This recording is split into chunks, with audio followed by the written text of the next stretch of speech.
Hey everyone, welcome back to the channel. You join me today sitting inside my 2024 Rivian R1T dual motor.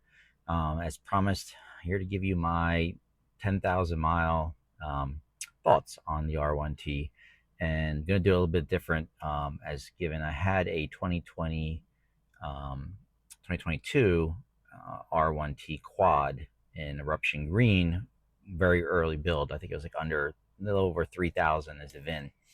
And I had that for 2 years and about 20,000 miles.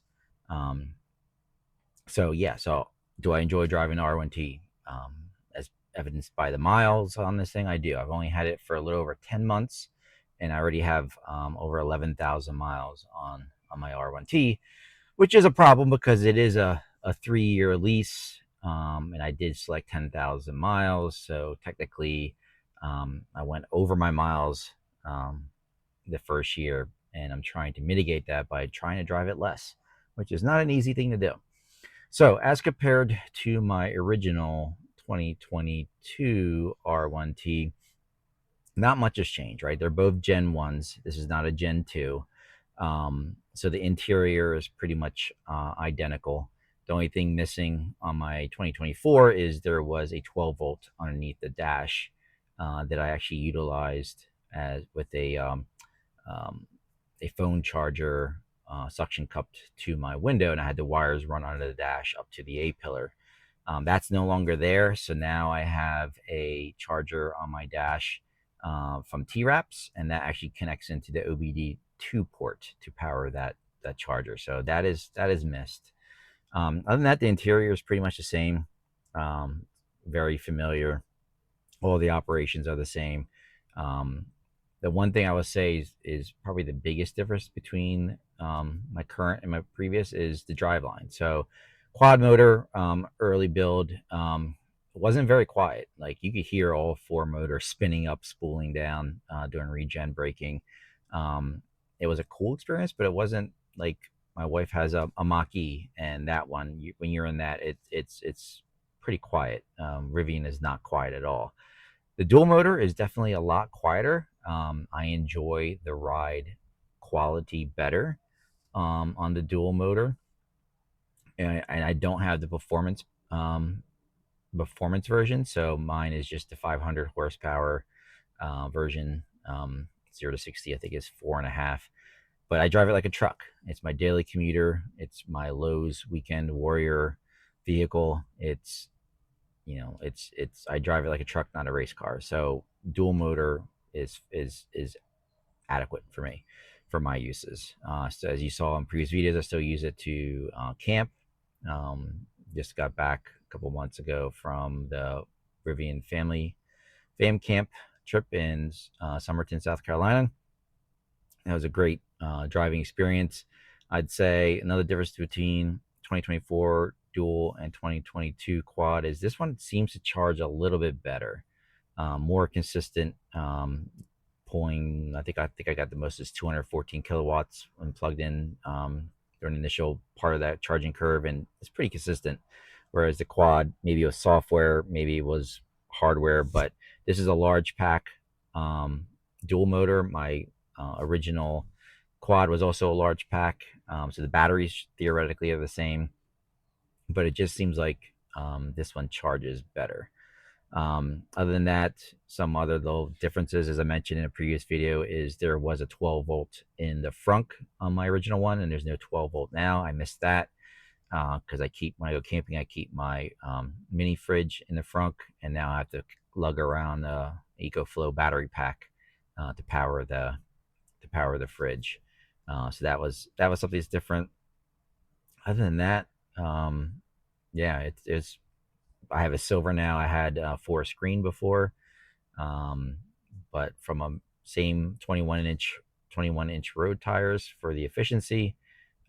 Mileage, I guess that's another thing. The distance, fully charged on this, it's showing 350 miles. And as you saw on the previous video, could probably, with a strong headwind, made it about 260, 270 miles. The quad motor, I think fully charged would show about 314. Um, Very rarely got anywhere near that on the quad, so that's probably a little overly optimistic. Um, Other than that, if you're looking for a Rivian, definitely still highly recommend. As shown by the amount of miles I have on this thing, I still thoroughly enjoy driving it. Um, Everything is right where it needs to be when you drive. It's a pleasant experience. Um, yeah, so if I mean I know the OG quad is no longer a thing. It's been replaced with the tri motor. But honestly, if you're just going to be daily driving it and using it like a truck, dual seems to be good enough. You get the added benefit of extra range. You save yourself a good, what, 10, 15 grand in price. Use that for accessories like a tent and go out and enjoy the outdoors. But, definitely highly recommend the dual. Can't really say, too much about the Gen 2s. I know they kind of, the reason why I bought this 2024. The Gen 2s were just starting to come out, but I stuck with the Gen 1 because in my mind, it just seemed like the Gen 2s, they built in additional efficiencies as far as manufacturing to save money. So they're not losing as much money per vehicle. Um, but I don't think it's quite as well appointed as the Gen 1s. I think Gen 1s was their initial foray into the market and they wanted to set a good impression. So they went above and beyond with materials. I think, especially with, the door handles from what I've been reading, the Gen 2s are electric. So it doesn't have that mechanical feel like the Gen 1s. These door handles feel really good. All the materials inside are holding up pretty well.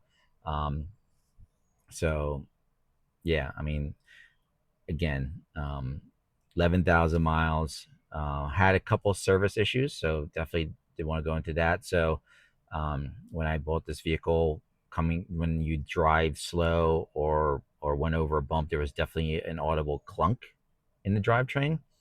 Took it to the service center, and it turned out they had to replace the rear drive unit. So not sure if there was a defect or what, but once they replaced the rear drive unit, everything smoothed out, and it's actually a pleasant driving experience. Whereas before, I had some concerns about the constant clunking. I thought something didn't seem right as being a Rivian owner before, and just kind of knowing how they should drive. It just didn't feel right, and lo and behold, it did need a new rear drive unit. Other than that, just a couple of recalls that were taken care of. My 12-volt battery did go out or was on the way out. Thankfully, Rivian replaced it before it left me stranded somewhere. So that was a little disappointing with the 2024. Is I had it only a couple months in, and I'm having a 12-volt battery issue where I had my 2022 quad for 2 years and had no battery issue. I mean, that one had other issues, but definitely not 12-volt battery issue. Um, so yeah, that's it. If you guys have any questions, leave a comment down below. I'll try to respond as quickly as possible if you're on the fence.